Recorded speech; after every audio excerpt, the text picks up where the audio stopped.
របៀបដូរភាសានៅក្នុង Facebook នៅក្នុងវីដេអូមួយនេះខ្ញុំនឹងប្រាប់បងប្អូនពីរបៀបនៃការដូរភាសានៅក្នុង Facebook ដោយសារបងប្អូនយើងមួយចំនួនគាត់អត់សូវចេះមើលអ្នកខ្លះគាត់ចង់ដូរពីភាសាអង់គ្លេសមកភាសាខ្មែរបែបនេះអ្នកខ្លះគាត់ចង់ដូរពីភាសាខ្មែរទៅជាភាសាអង់គ្លេសឬក៏អ្នកខ្លះលោតមកមិនមែនភាសាខ្មែរមិនមែនភាសាអង់គ្លេសបែបមើលមែនតើហើយអ្នកខ្លះគាត់ចង់ដូរនេះដូច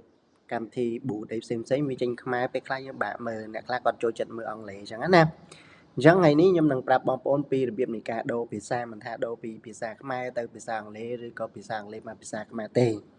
តែឥឡូវនេះឧទាហរណ៍នេះគឺខ្ញុំលើកយកពីរបៀបនៃការដូរពីភាសាខ្មែរទៅភាសាអង់គ្លេស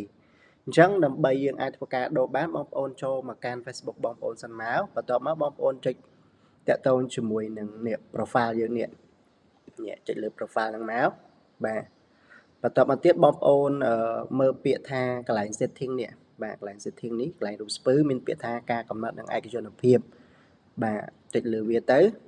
ហើយបងប្អូននឹងឃើញកន្លែងនេះមានពាក្យថា language នេះរូបសញ្ញាមួយនេះភាសាបាទអញ្ចឹងបងប្អូនចុចលើវាមកអញ្ចឹងវាប្រាប់នេះការកំណត់ភាសានៅលើ Facebook អញ្ចឹងកន្លែងហ្នឹងបងប្អូនចុចលើវាទៀតទៅហើយបងប្អូនរើសយកភាសាអង់គ្លេសមក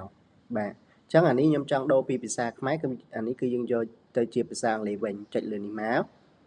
បាទអញ្ចឹងវានឹងដូរពីភាសាខ្មែរ